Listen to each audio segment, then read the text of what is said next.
Bueno, gracias, Julia. Yo creo que me has ya puesto la introducción perfecta para mi charla.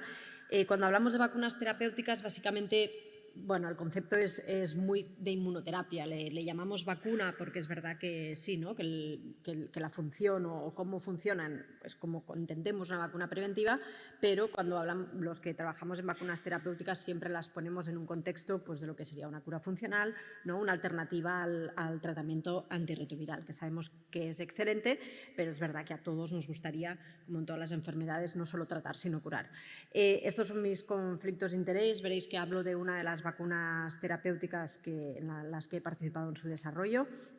Y yo creo que es muy importante el entender, y yo creo que ya lo hemos ido mencionando en la charla de Julia previa, es que vamos de la mano los que trabajamos en vacunas preventivas y terapéuticas y sobre todo entendamos que tantos estudios como ensayos clínicos en personas con VIH nos pueden informar al desarrollo de vacunas terapéuticas, de vacunas preventivas, perdón, como los avances en prevención y todos esos ensayos con vacunas preventivas o VINAPs como inmunización pasiva nos pueden informar el desarrollo de estrategias de erradicación. Porque al final, tanto para prevenir como para curar, vamos a necesitar esas dos armas de la inmunidad, esas dos ramas de la inmunidad que son la inmunidad humoral y la celular. Como decía Julia, el desarrollo de vacunas preventivas y sobre todo el desarrollo de VINAPs se informa o se dirige desde el conocimiento de la inmunología de las personas que viven con VIH y que generan VINAPs. Y sabemos que son muy pocas, que esto ocurre a muy largo plazo. Sí que es verdad que hay algunas personas, como comentaba, los LD neutralizers, que pueden generar anticuerpos neutralizantes en etapas tempranas, pero en general es algo que requiere muchos años de exposición al virus, pero el permitir aislarlos nos ha permitido hacer como esta vacunología reversa, que es ir atrás y ver cómo esos VINAPs se han desarrollado en esas personas e intentar, mediante una vacunación, hacer lo que el virus ha hecho en muchísimos años, pero en menos tiempo, ¿no? Es básicamente el concepto este del germline targeting, que es ir a ese precursor y entrenarlo para que, mediante inmunizaciones secuenciales, pueda hacer esas características que generan que esa célula B finalmente pueda producir anticuerpos ampliamente neutralizantes. Hasta que no lleguemos allí, de momento lo que se están haciendo son estos estudios de VINAPs como inmunización pasiva y que, como decía Julia, también nos informan muchísimo de cuántos son esos thresholds de niveles de VINAPs que necesitamos para prevenir, ¿de acuerdo? Pero yo creo que es muy importante tener en mente que con muchas de las vacunas preventivas que usamos para prevenir muchísimas infecciones no siempre son 100% eficaces en la adquisición de la infección y tenemos que tener esa rama de la inmunidad celular preparada para montar una respuesta fuerte, ágil, rápida, citotóxica, funcional, que nos permita eliminar esas células que se nos puedan haber escapado a la vacuna y que puedan haberse infectadas y evitar que la enfermedad progrese. ¿Cómo tiene que ser esa respuesta celular? Pues eso es un poco a lo que nos dedicamos los que hacemos vacunas terapéuticas. Nos basamos mucho, de nuevo, en cuál es la inmunobiología de las personas con VIH que controlan de forma espontánea el VIH. Sabemos muchísimo toda la inmunidad que se va generando después de que adquirimos la infección y sabemos que esa respuesta celular pues, ¿no? empieza a los pocos días después de haber adquirido la infección y es, de hecho, la responsable en que el virus pase de ese pico de millones de copias a un set point viral, ¿no? Evidentemente, esa respuesta está siendo muy eficaz, muy buena, pero no lo suficiente como para evitar la progresión, excepto en algunas personas. Sabemos que esta respuesta inicial, esta respuesta temprana, cuanto más rápido sea, cuanto más funcional sea, menor será tu set point viral, ¿no? Y tenemos muchos estudios en infecciones, en cohortes de infección aguda que demuestran esto, ¿no? Tenéis aquí ejemplos de publicaciones de la cohorte FRESH, que es una cohorte africana en la que seguían personas que se diagnosticaban en fases realmente muy, muy tempranas y vemos aquí en azul, por ejemplo, pues cómo el número de células activadas CD8 se correlacionan, ¿no? Con el pico de esa respuesta, se correlaciona rápidamente con la bajada de carga viral, cómo se correlaciona cuanto más tarde se genere esa respuesta en tener una carga viral set point mucho más alta y a la inversa lo mismo. Entonces, cuando desarrollamos una vacuna que pretenda mejorar o inducir una respuesta celular que nos ayude a controlar el virus, pues tenemos varias estrategias. Por un lado, decir, bueno, pues lo que hace el virus, aumentarlo, ¿no? Hacer que toda esa respuesta todavía sea más fuerte.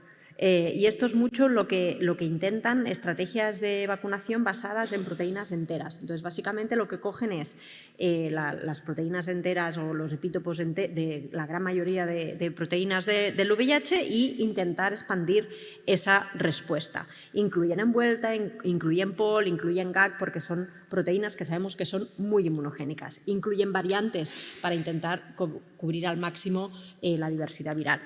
Y existe el lado contrario, que es, en lugar de intentar reproducir lo que el virus ya hace y que sabemos que, bueno, es parcialmente eficaz, ¿por qué no intentamos reconducir esa respuesta, cambiar los patrones de inmunodominancia y entrenarla para que induzca una respuesta celular contra otras dianas terapéuticas que sabemos que pueden ser mejores targets. ¿Por qué? Pues o porque bien están muy conservadas entre variantes virales o porque en estudios en personas que controlan el VIH de forma espontánea sabemos que inducen unas respuestas con mayor funcionalidad. Estos son un poco los conceptos de vacunas conservadas que hay varios investigadores en los que han ido trabajando y en las que se incluye HTI, que es la que ha diseñado nuestro grupo.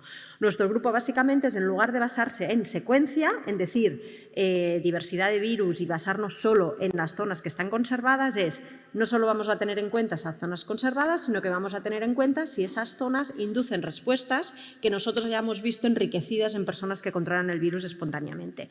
Y no solo esa especificidad, sino cómo es a nivel de avideza funcional, cómo es su capacidad de supresión viral de eliminar células infectadas, qué cobertura de HLA tiene para asegurar que tenemos una vacuna que pueda cubrir diversas poblaciones y diversos subtipos. Esto es lo que llamamos HTI, que incluye un inmunógeno con 26 regiones del VIH, especialmente de GAG, de POL y de BIF y de NEF, ¿vale? Y que la expresamos en 3 vectores y, como muchos sabéis, pues el desarrollo se empezó desde Caixa, luego se creó una spin-off para su desarrollo clínico que fue Aerix Therapeutics y que recientemente se ha adquirido por Gilead. En estos años se han llevado a cabo 4 ensayos clínicos con estas vacunas, más de 150 personas randomizadas, más de 400 dosis administradas, un ensayo clínico en personas sin VIH para ver la inmunogenicidad en adultos sanos y luego 3 ensayos clínicos como vacuna terapéutica administradas solas o en combinación con un inmunomodulador en personas que habían recibido el tratamiento antirretroviral de forma precoz tras la adquisición y un ensayo recientemente completado en el que combinamos las vacunas HTI con un SOSIP de los que hablaba Julia en personas con infección crónica. Los primeros ensayos de AELEX se publicaron hace un par de años y el estudio con Pesatolimod esperamos que se publique reciente en la brevedad y básicamente demuestran lo mismo. Demuestran que las vacunas HTI en población tratada precozmente no solo es segura, sino que es muy inmunogénica.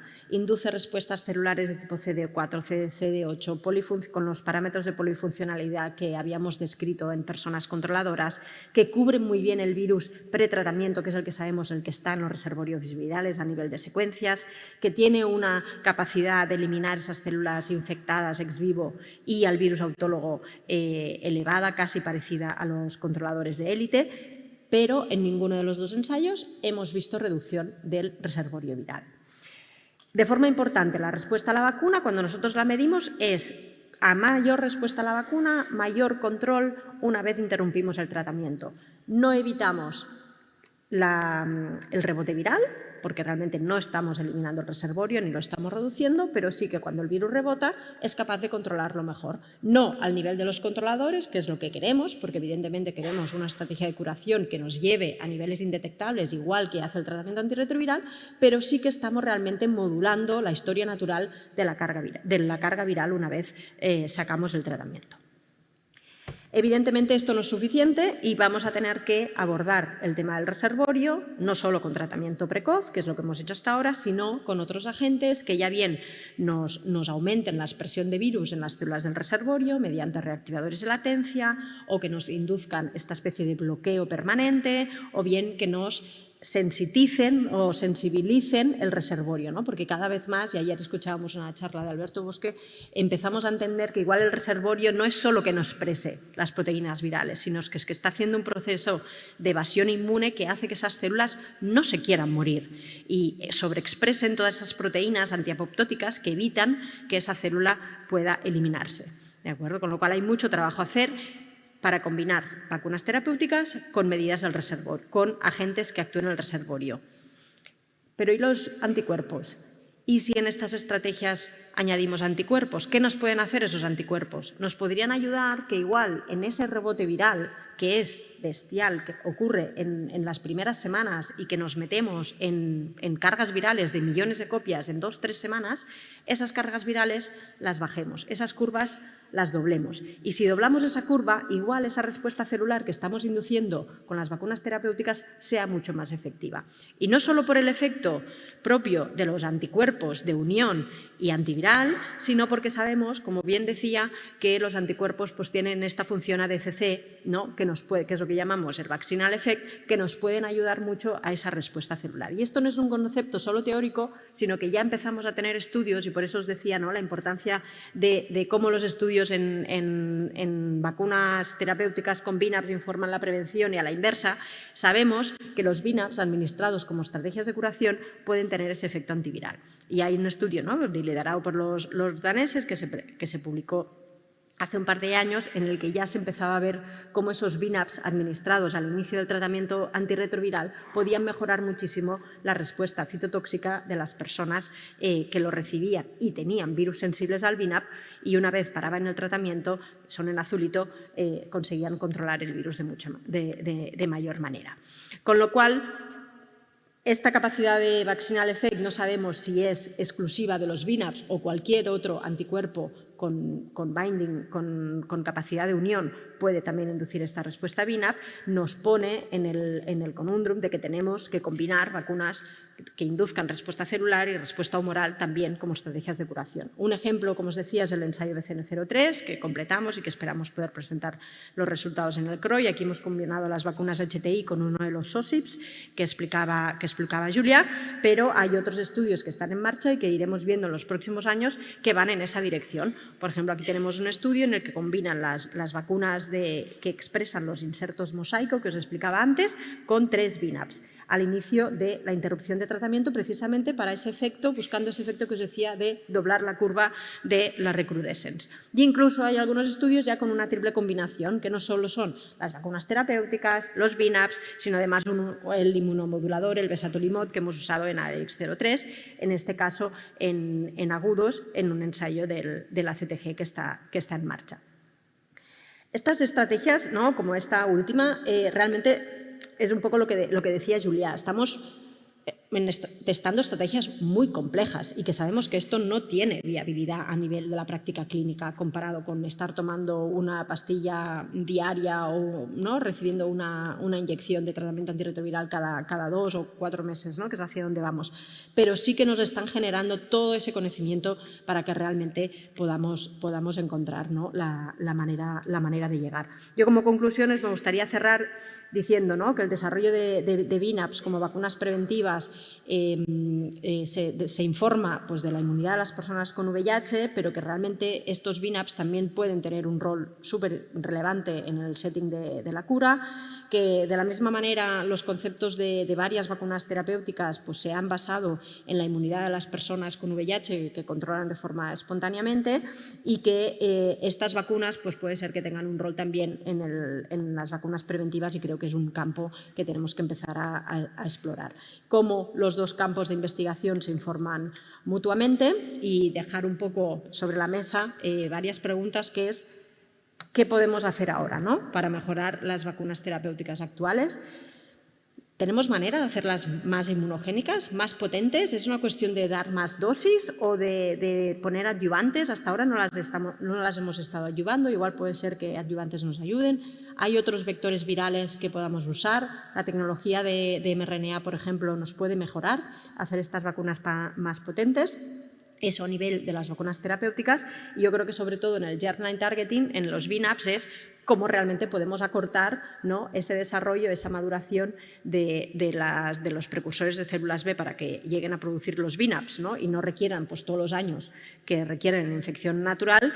Y yo creo que una pregunta que muchas veces me hacen es si los mismos targets que hemos identificado en infección crónica y que estamos usando en las vacunas terapéuticas serían los mismos que usaríamos en vacunas preventivas, ¿no?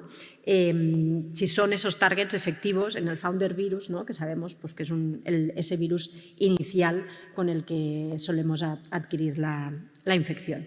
Así que dejo ahí sobre la mesa estas preguntas, pero si queréis empezamos por ellas o abrimos las preguntas a la audiencia y abordamos otras. Muchas gracias.